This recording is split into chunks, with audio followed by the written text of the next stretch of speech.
We often think of influencers and even celebrity culture itself as being a relatively new thing.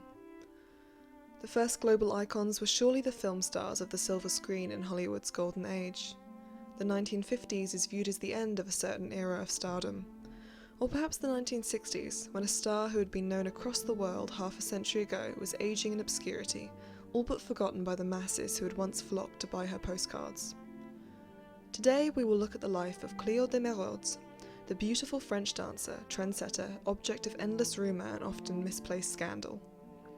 The woman who is seldom remembered now, but who was possibly the most photographed woman in the world at the height of her stardom.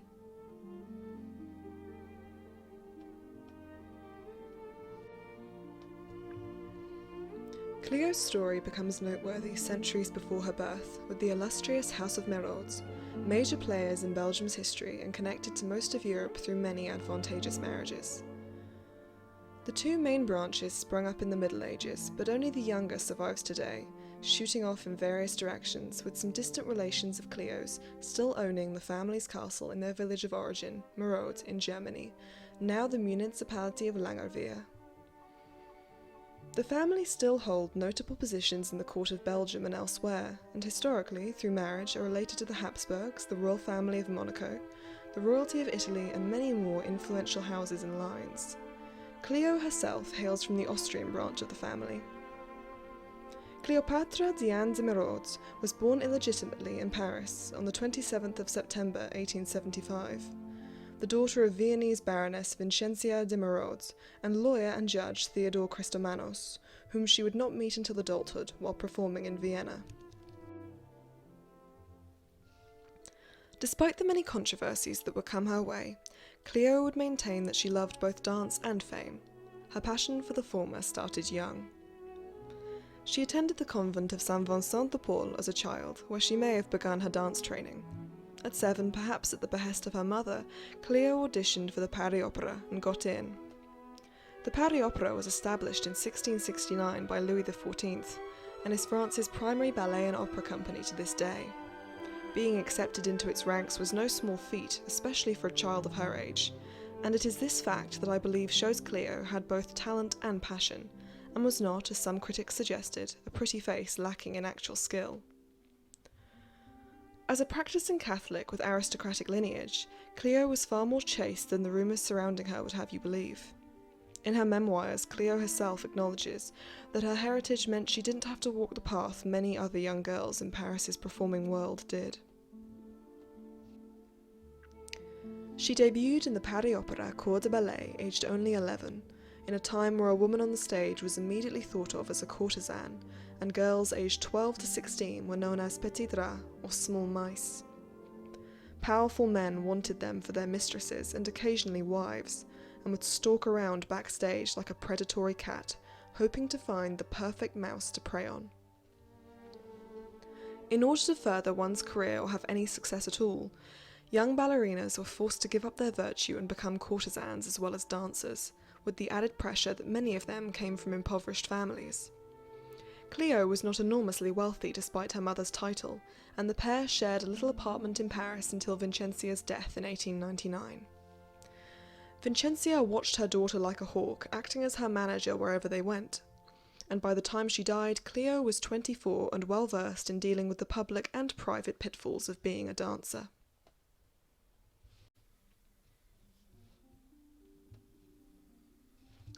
In 1895, when Cleo was 20, she had her first taste of fame.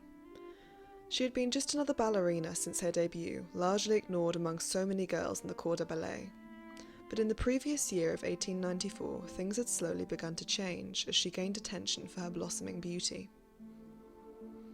In photos one can see she dresses very 90s, and by that I mean 1890s, with the typical tight-laced waist, tailored coats, giant puff sleeves and large hats. But there was one way in which she famously set the trend instead of following it, with her hair. She debuted her iconic chignon hairstyle at 16, and in the years to come it was all over Paris and even spread further in Europe, with women everywhere donning the à la Merode. Cleo explained many years later in an interview for Vogue that the hairstyle had come about as an accident while growing out her blunt fringe. She had to find a way to keep it out of her face while dancing, and the low bun covering her ears was born.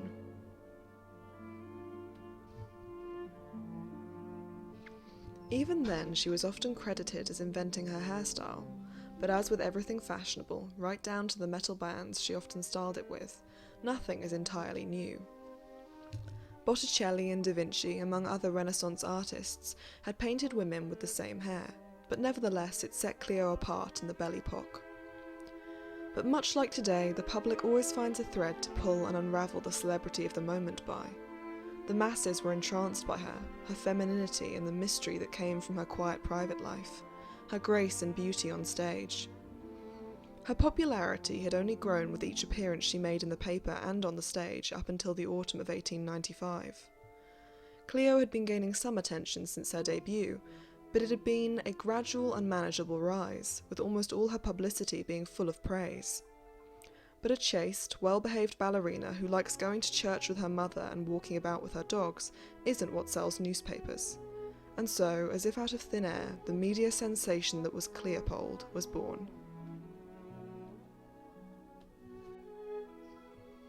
To quote de Merode herself, "I was completely bewildered by the dimensions that this story took on. The tale of my liaison with Leopold sped along across France, throughout Europe, and around the world. Caricatures, gossip columns, songs, skits showed the king and me snuggling, sharing a restaurant table, cracking open champagne at Maxim's, on a cruise, in a Pullman, and so on. I did not know what to make of such inordinate publicity. It stunned me." The story was that King Leopold II of Belgium, famous for his womanizing, had attended a performance of Cleo's and subsequently become infatuated with her, going to many more and eventually making her his mistress. These almost baseless rumours spread like the plague and soon infected Cleo's pure image and rotted it away to make her like any other famous dancer of the day. In truth, Leopold may have seen Cleo perform a couple of times, although according to Xavier Paoli's book, Their Majesties as I Knew Them, in which the French agent recollects on his time spent with various members of European royalty, King Leopold denied ever seeing Cleo, much less meeting her and conducting an affair with her. According to Paoli, the two did eventually meet, and Leopold apologised for the considerable harm the rumour had done to her reputation. The press dubbed the couple Cleopold, which might be the first celebrity couple name, and published countless caricatures, mostly humorous, some quite strange, and others referencing Leopold's rule of the Congo. King Leopold is remembered today for his colonisation, enslavement, and subsequent genocide of the Congolese. But in the mid-1890s, when his autocratic power over the Congo was at its horrific height of brutality, despite criticism of his regime spreading publicly, the public at large were far more focused on him fathering 2 children by a woman known as something worse than a courtesan, a common prostitute. It was the latter that caused the scandal and affected Cleo's reputation. He was known for making entertainers his mistresses, and now Cleo was simply the latest affair. Before this, she had been a rarity for the stages of Paris, a pure entertainer. There's something demure and calming about her pictures. Unlike her contemporaries, she doesn't seem so sensual, and perhaps there lies the answer to why the affair of a king with a virtually unknown dancer made such news, while the affairs of Cleo's peers were barely newsworthy. She withdrew from the public for a time, and her mother desperately wrote to the daily newspaper Le Figaro, attempting to set the story straight. But in the end, she only provided the public with a cheap laugh when the paper published the letter, mocking its poor spelling. Cleo then left for St. Petersburg, and performed to great acclaim there, and when she returned to Paris, Cleo re-emerged into society, having learned a lesson. There really is no such thing as bad publicity. After the initial controversy, people now found the courtesan aspect of Cleo's story only added to her allure, and while she never became one, she would learn how to manipulate this image of her to her favour in the future. And for now, her fame had only soared to new heights that ultimately wouldn't have been possible without the rumours. She learned to defend her virtue, while never protesting too much, and this tactic added to the mystery and duality of her public persona all the more so. Only a few months after Cleopold, a new Cleo de Merode scandal came upon Paris society in the spring of 1896. making it even harder for Cleo to convince anyone she really wasn't a courtesan. She had been painted several times and even inspired sculptures before, but when a statue named La Danseuse by Alexandre Forguier was unveiled at the Salon des Artistes Français, a scandal even worse than Cleopold erupted. The sculpture was quite obviously of Cleo, or at least the head was, as that was the only part she claimed to have posed for, bearing her signature hairdo. Anyone who got close to the figure could see the skin marks clearly visible, showing it had been carved from a plaster cast of the model's body.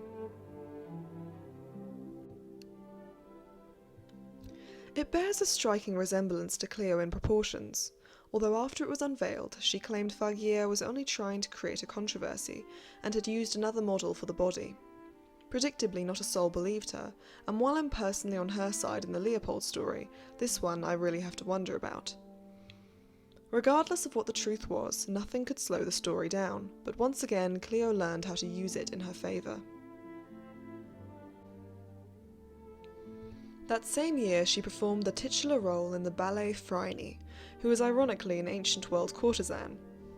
Cleo performed the ending dance in a skin-tight, flesh-coloured costume, making her appear naked from afar, which of course caused a scandal, but this only catapulted her fame higher. That same year she won a magazine beauty contest for the most beautiful female entertainer, winning by 3,000 votes out of 7,000 voters. And at the same time her postcard stardom had begun to rise. Cleo is probably best known for her postcards. She was still in the height of her beauty and youth when the postcard craze began to gain momentum at the turn of the century. She posed for numerous top photographers, who had images of her distributed internationally, soon reaching levels that would earn her the title of the first international celebrity, and in her day thought to be the most photographed woman in the world. Cerrone, Reutlinger, and Nadar all took her photograph, and she was painted by the likes of Boldini and Degas. When she went on tour, people would recognise her everywhere and rush to buy her postcards, which would appear at any card stand or shop. Fans would dash after her with their postcards, clamouring for an autograph. Such behaviour had rarely been seen before, and was especially foreign to Cleo, as backstage admirers and the enamoured ballet-goers after a performance usually dispersed with more ease. Now she was plagued by mobs eager to get a look at the famous beauty, and to me, especially if you take a moment to put yourself in her shoes, without paparazzi and borderline harassment fan culture being an established nuisance like it is today, such behaviour must have been a little scary for a small woman like Cleo, when the focus was on her appearance, and she often found such enthusiasm in unfamiliar countries. I don't blame her for not taking this development in her stride, and instead deciding to almost entirely remain in her hotel when travelling for work. She was a trailblazer for the stressful culture every celebrity deals with now, and I wonder how strange such public fascination must have appeared to her with no reference points to guide her. She recounts in her memoirs another recognisable part of modern celebrity culture: getting absolutely no peace on the beach. Even in the modest 1890s swimsuits, people would openly stare at her, and many would even get out binoculars. To imagine this scene makes it appear to be a metaphor for the uncomfortable and extreme public scrutiny that comes with fame. But despite all that, Cleo still said she loved being famous. After all, notoriety like hers was a new thing as well. Writers, composers, and painters had achieved worldwide renown before, but now it was the age of individual performers, beauties, and sudden sensations rising to the top. It must have been both thrilling and perplexing to be so known and yet remain something of a mystery. The obsession with peering into the most strange and private areas of a celebrity's life would prove to be a theme throughout Cleo's, and the driving force behind the next rumour that gripped her image. Does she have ears or does she not have ears? That was the question. A rather ridiculous one that began with the papers noticing Cleo's signature hairstyle always covered her ears. Was she missing one or both? Was she only missing part of one? Were they deformed, or were they simply too ugly to be shown and ruin her otherwise spotless beauty? These were all theories discussed in a frenzy as the rumours caught on. In 1897, Cleo and her mother travelled to New York, where Cleo was greeted by the press clamouring for an interview and eager to see for themselves what the truth about her ears was. Many other celebrities had copied her look, and yet these rumours evaded them. Cleo was once again perplexed, but decided to do something about this problem herself. Rather than hiding away, she changed her hairstyle to one that was piled up on her head, and went everywhere proudly showing off her perfectly intact ears. After many rounds of visiting all the most well-known places, she could return to her usual style, knowing this was one scandal she had defeated. She would continue to do new things throughout her career, becoming the first ballerina to be part of the famed music hall, the Folies Bergère. As her postcard fame rose, she became a living attraction. In America, she had received critical reviews, which she had responded to by saying Americans know nothing of art. But she proved to be a great success in the Folies Bergère, gaining a whole new genre of fans, and at the 1900 Paris Exposition, where she performed her Cambodian dance. Culturally accurate or not, Cleo became one of the Expo's main attractions. After her mother's death in 1899, Cleo decided to take her publicity into her own hands and invited the press into her life. They photographed her with friends, at meetings, during rehearsal, even playing the piano, a private passion that she never performed publicly. Perhaps she was tired of all the falsehoods printed about her, and now she was an established celebrity, the daily routines of her life were interesting enough to be printed simply because she was the one doing them. Whatever the case may be, this transparency seemed to work as a truce between Cleo and the press. Now she gave them all they wanted to know about her private life, no new headlining scandals came about, and the public warmed to her even more.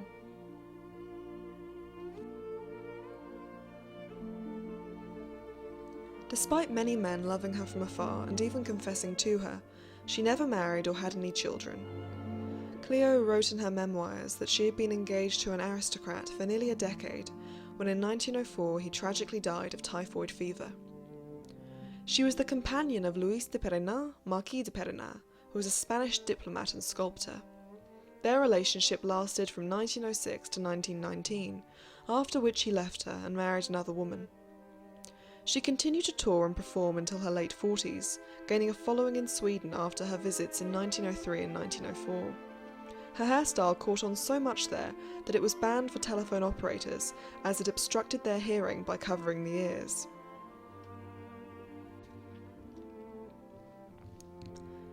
She danced for soldiers during World War I, and after her retirement from the stage, taught dance until 1965, aged 90. In 1950, Cleo had enough of the continuing rumours and various tales about her life, and sued the feminist author Simone de Beauvoir for 5 million francs because Simone had described her in the book The Second Sex as a prostitute and claimed Cleo was from a common background and only said she was from aristocratic lineage to help her career. It was ruled that Cleo had not defended herself clearly enough from similar rumours when they first circulated all those years ago, and so she only received a symbolic 1 franc. After this, Cleo wrote her memoir called The Dance of My Life to set the story straight once and for all. In 1964, Vogue did an article on her, showing beautiful photos taken by the famous Cecil Beaton. He had taken photographs of Marilyn Monroe and other stars, and captured the first modern icon hauntingly, still with the same sparkle in her eye at the age of 89. Cleo de Merode set many trends in her life, took career risks and dealt with many unprecedented shifts in culture, and ultimately trailblazed the path of the modern celebrity. She died on 17th October 1966, at the age of 91.